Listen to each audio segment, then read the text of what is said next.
Toys in my imagination. Ooh, I cannot be that simple peace of mind. Why can't I find it? Why can't I find it? Why can't I find it? Yeah. Yeah.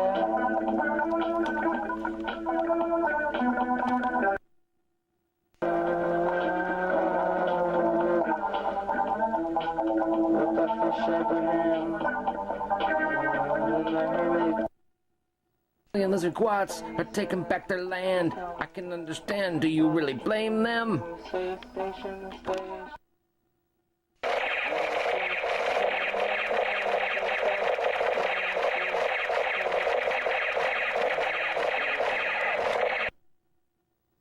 We have to stick together, Crimson. We'll protect you.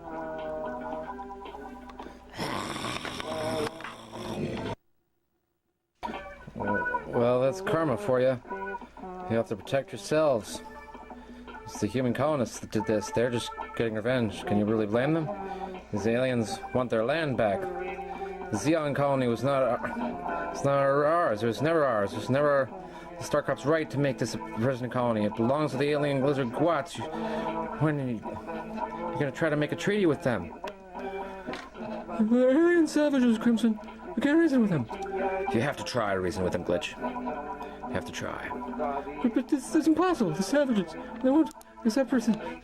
They just attack with. Oh, shoot, you know the only way to respond to us is our firepower. That's the only way we ever gain respect on this planet, Crimson. You know that. But sooner or later, you're just gonna have to try another way. For the sake of humanity, for the sake of yourselves. Can't you see the error of your ways? Well, yeah, military might will keep them in line. That's it. I can't work for this planet anymore. With Crimson, you got to. I mean, you can't just drop out of this planet, man. Look, my commander, Starfire, promised me that I would get to go back to my homeworld, Earth, as long as I cooperated with them. I answered their questions, gave them everything they wanted. They said they would set me free. Yeah, but I'm in charge now. I don't have to answer to you. My commander, Starfire, died. And that travesty, when Lieutenant Max Casbah was trying to save us from the alien terrorists that blew up the intergalactic gateway, and that's the whole cataclysmic disaster. But I'm in charge now. And I don't have to answer for you. I don't have to answer to you or anybody. I do not work for the Starcraft department. Fine. Think for yourself then. See if I care, Crimson.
That way I'll be able to track your ship's progress from here, Max.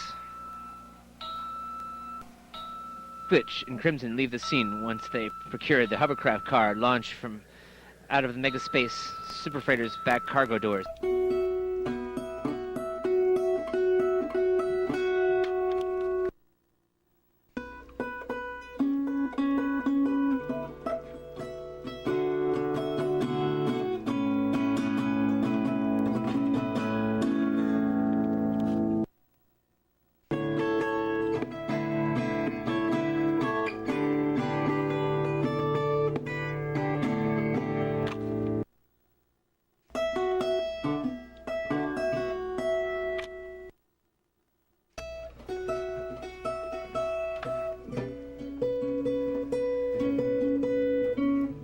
Crimson sunflower.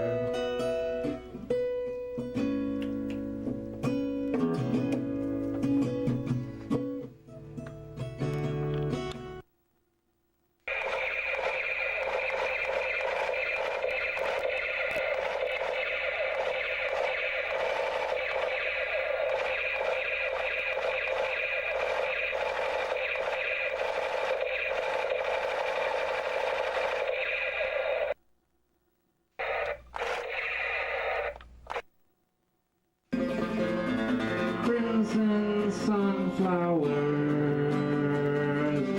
Starcraft Time Patrol forces. Since the alien Kadeem rebellion between Earthlings nearly caused complete anarchy on planet Zeon, while civilian humans are losing more of their rights. In order to conquer the anarchy in the galaxy, Starcraft forces were technically the only humans granted the rights to carry weapons publicly for their own protection. Crimson Sunflower never really thought he needed a laser gun because he had never been a violent person. But he wondered how he would defend himself if he were attacked. That reminded him of another part of his mission, which was concealed, forgotten almost, and then revealed to him again through meditation after he returned to the Zeon colony.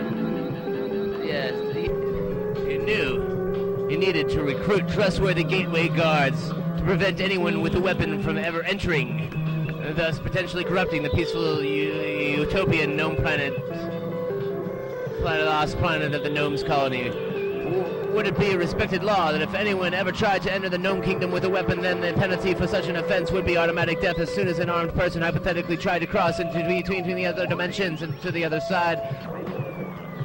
Maybe a laser bolt from a computerized statue would obliterate the intruder instantly, but then again, should we place the mercy of the life in the hands of a robot?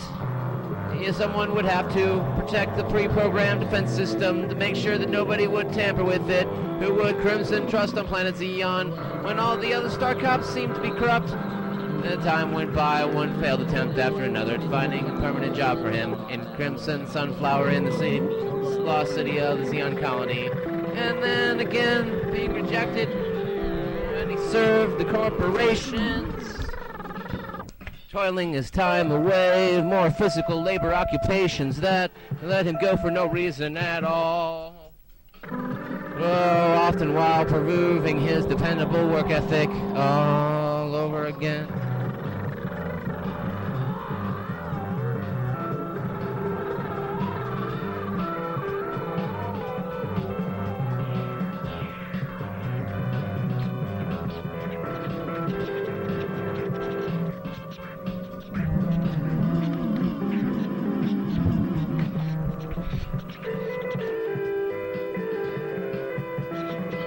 Alien lizard quats and other violently evolved pterodactyl species of various alien animals at different stages of evolution, some more primitive than others, were getting weapons illegally throughout the universe from arms dealers that were worse than drug dealers in so many solar systems. Ruthless alien power struggles over money and limited resources went on for centuries between worlds.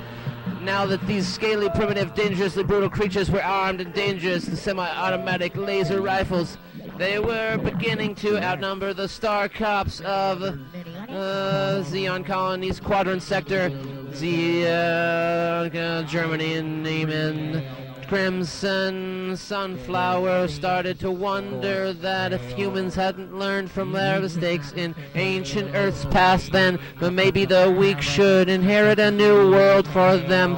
It would, after all, be interesting to see a peaceful society instead of a violent one for a change.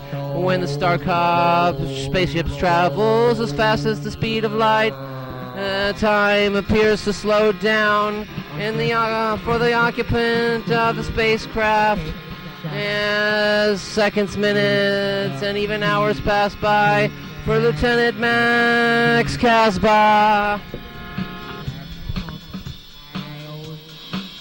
Well, they fly through in the distant adventure. Years go by for Crimson.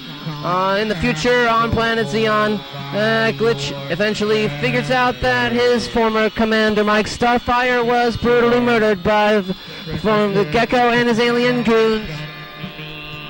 Dictatorships seem to rule this city.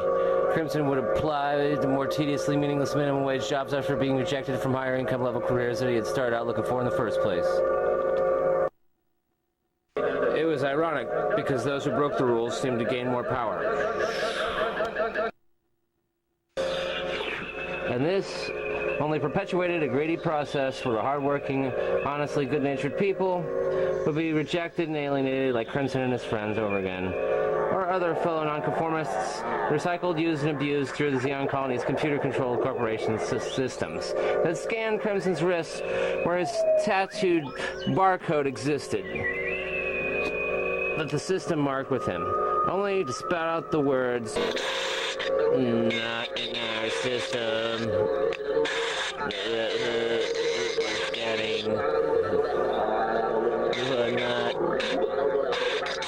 Not in our system.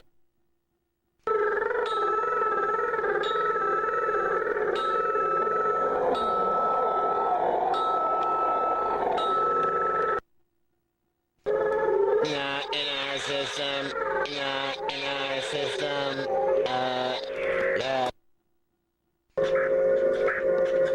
I'm tired of being a part of this system.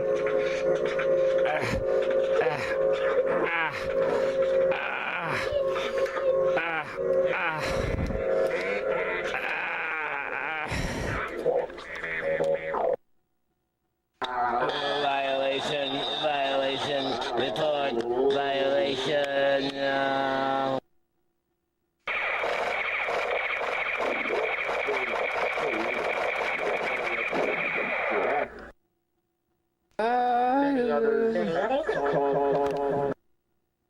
This monotonously, artificially automated voice, whether it scanned him, corporations had more control over citizens than the military when they treated people like robots who were worth less to the system than the cost of most modern computers.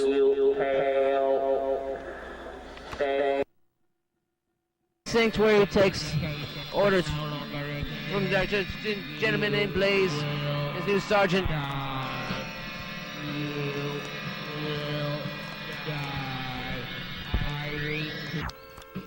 By this time, the Star Cops are all about ready to give up on monitoring Crimson's progress in case the long-lost hopes aren't fulfilled accidentally, that he may lead them to the whereabouts of the long-lost utopian Gnome Kingdom colony.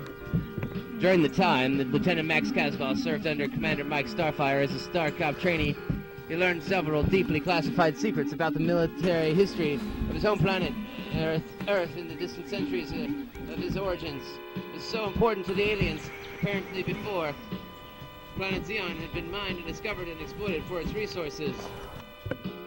Several other species of alien life forms were evolving, and some others had discovered their dominant electromagnetic power source for spaceships' propulsion, while different species of aliens from various worlds and stages of evolution had handed down older knowledge from other races beyond alien gurus that they had learned from, who had extra years to perfect the art of building spacecrafts with resources from the distant planets, since they had been relying on hydroelectric and atomic fission power. There was an ancient alien race with a blue skin that had almost become extinct by now, who flew regular missions to Earth in their prehistoric saucer-shaped spacecrafts because of its abundant water supply even earlier than the 19th and the 20th centuries. Human societies have developed and destroyed themselves in the past throughout every stage of evolution and rebuilt civilization over and over again out of oblivious notion and instincts for survival, and they repeat the same cycle, the notion of being aware of how many times we've tried to make things better and last long. How many times we had obliterated ourselves before and started the whole process all over again the next time around. The ones who realized that we needed to change in order to survive were not listened to in the end until it was too late.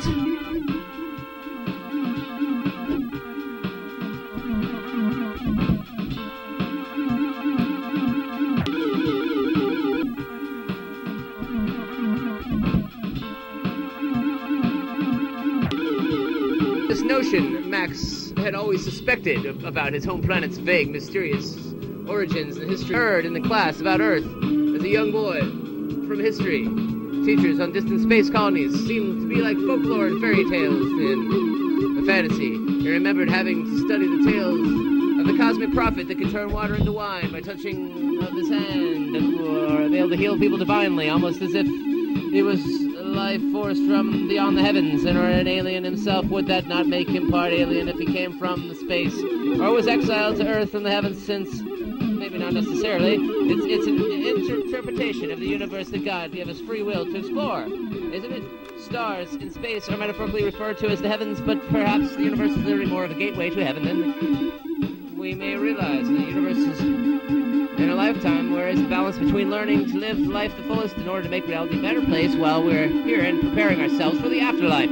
Once we've improved this lifetime's dimension, then we can evolve to the next metaphysical level. No matter how much of a struggle subsistence becomes, we cannot give up, because God grants us the gift of life and free will to choose our own paths, or to enjoy as well as contribute to the greater good while we're here in first place anyway. Might as well help it along its way.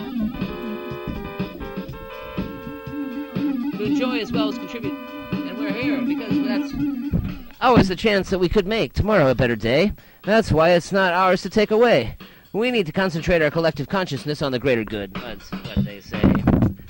Through meditation with the divine spiritual truths, and such cosmic prophet would have these alien powers to cure people, and he wouldn't charge them any money for existence.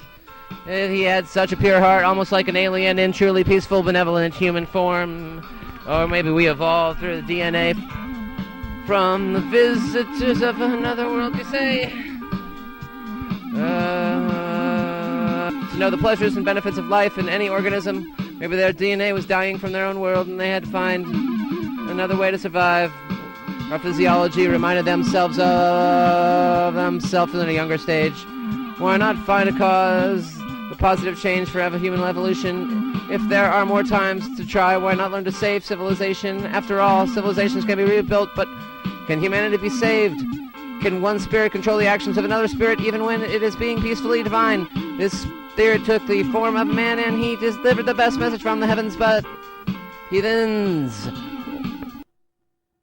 guidelines to grab onto in order to maintain survival in the prehistoric times.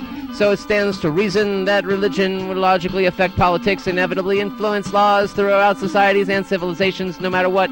Some societies base their measurement of time on his lifespan, and would it be hypocritical to suggest that he possessed ancient knowledge of DNA construction telepathically and evolved it cosmically to be able to use the extrasensory perception in the untapped percentage of the human brain, since he had extraterrestrial cosmic connections to divinity and helped unlock latent telepathic capabilities? And maybe we all have the third eye within us, yet waiting to awaken and open it up as we see fit. Well, maybe an extra cosmic spark of heavenly origin enabled him to tap into this region of the brain that most humans don't ever get to use, because the brain extra percentage of the potential is blocked by unknown physiological reasons. Then maybe the medical government could open up undeveloped regions of the brain, but the government won't let them because it would be a national security risk if everyone's minds were all evolved to a superpower level, unless we could quickly learn how to control our collective consciousness.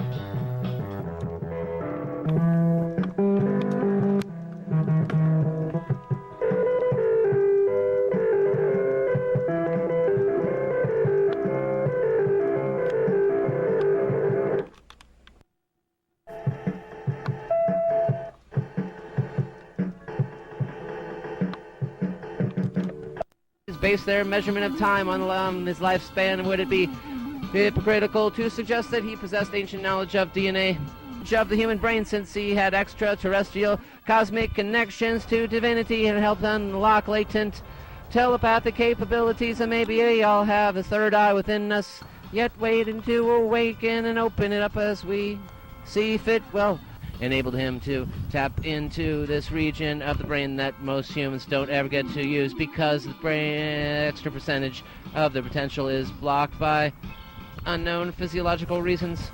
Well, maybe the medical government could open up undeveloped regions of the brain, but the government won't let them, because it would be a national security risk if everyone's minds were all evolved to a superpower level, unless we could quickly learn how to control our collective consciousness.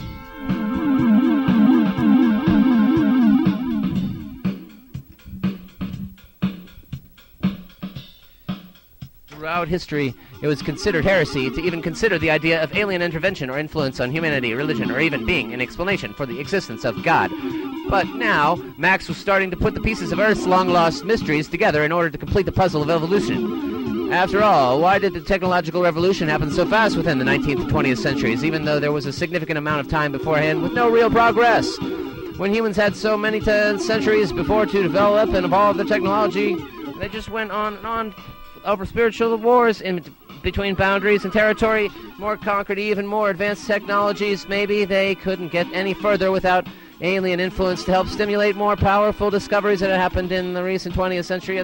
Perhaps we were meant to maintain more equilibrium with nature instead of dominating everything with industrial technology that not only controls our natural resources, but smothers them as well.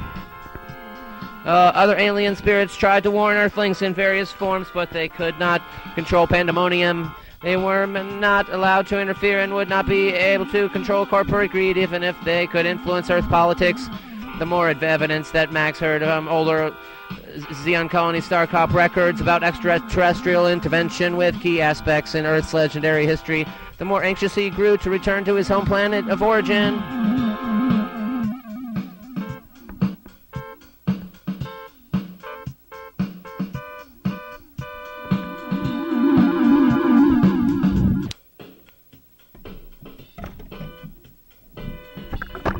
Blue aliens had developed the telepathic ray, which could transmit thoughts from their spaceship to another intelligent organism as far back as before any recorded human history. The implications of this were astronomical. Max also learned that these aliens could use clouds to conceal their spacecrafts from primitive civilizations in order to collect water, DNA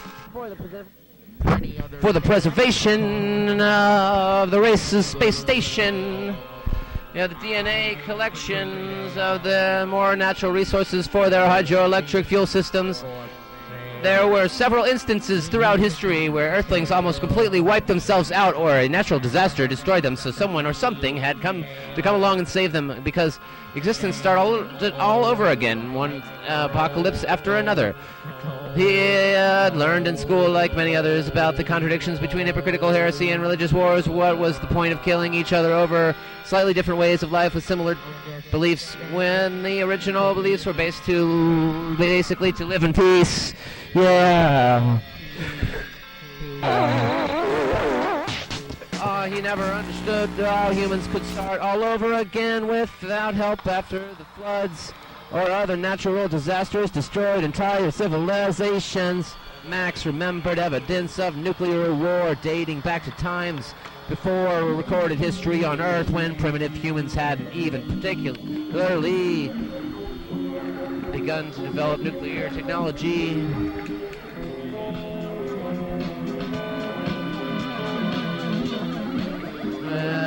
Why had they bound themselves up before? Yeah, he remembers once particularly fascinating story during prehistoric times about the long-lost city of Atlantis.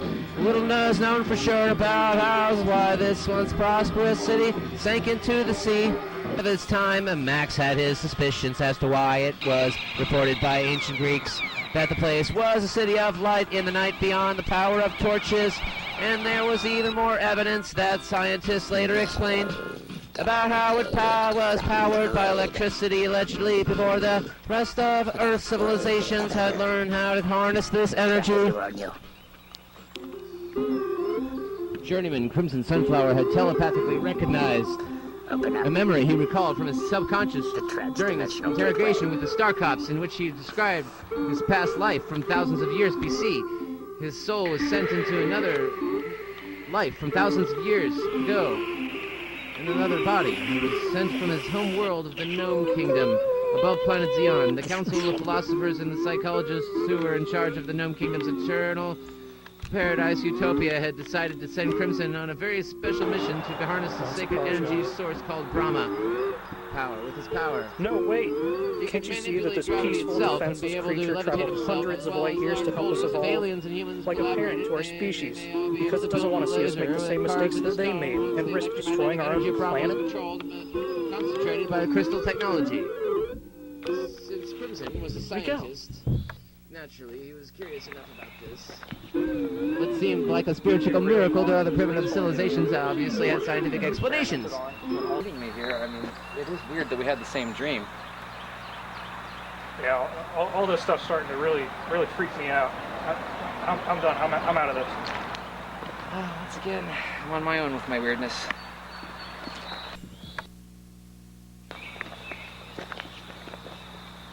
Do you really want this peaceful alien to be tortured and experimented on when all it wanted to do was help us?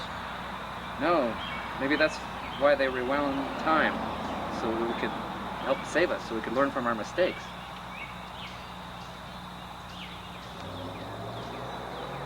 We keep just disappearing and reappearing from another dimension. But since that astral projection dream that we both had, it's like I have a telepathic connection with them. If aliens and humans collaborated, then they may all be able to build a laser that carves into stone once the electromagnetic energy of Brahma is controlled and concentrated by the crystal technology. Since Crimson was a scientist, naturally, he was curious enough about this. What seemed like a spiritual miracle to other primitive civilizations obviously had scientific explanations in his past life, and he had felt this. Maybe he was sent there to be an inventor, and he was a peaceful philosopher coming through his creative collector of prolific energy vibes. This is spread with the Council Roundtable of Modern Philosophers. He was a peaceful member of this council, and certain elite and confidential insiders from the Zeon colony also had chosen him to be the prudent one, whom they could all trust to lead the expedition back to Earth. Years of mining on the Zeon colony had depleted its natural resources.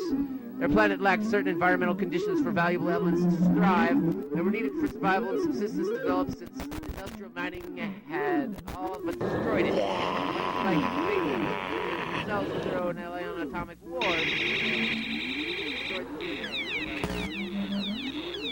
Last resort.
Mecca, hidey ho. Mecca, hidey ho. Hidey. Open up the trans-dimensional gateway.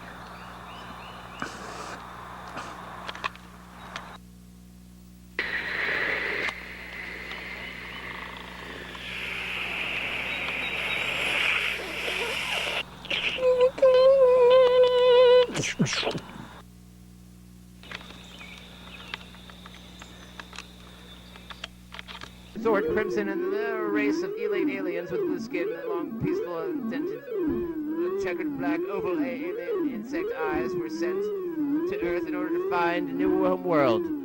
when they got to ancient Mesopotamia, they established a city in the clouds with their spaceship. Crimson found a way to harness energy from Earth's seas combined with electromagnetic energy from the spacecraft that the aliens had provided. When they discovered a rare type of crimson crystal on Earth, they realized that they had found the perfect medium by which to transform the destructive power of Brahma into a constructive energy source. Magnetic fields of Brahma. Perfect medium by which to transform the destructive power of Brahma into a constructive energy source. By combining the electromagnetic fields of Brahma with Earth's abundant natural resource of water through the crystal's medium, they could create an infinitely plentiful power supply for their spaceships and use neutrinos, particles, for their force fields. So it wouldn't crash by going through wormholes and asteroids, as well as other practical applications like food replicating machines that manipulated matter into useful products for free. You have interfered with human evolution and the ethical alien code for the last time, Calcuttus.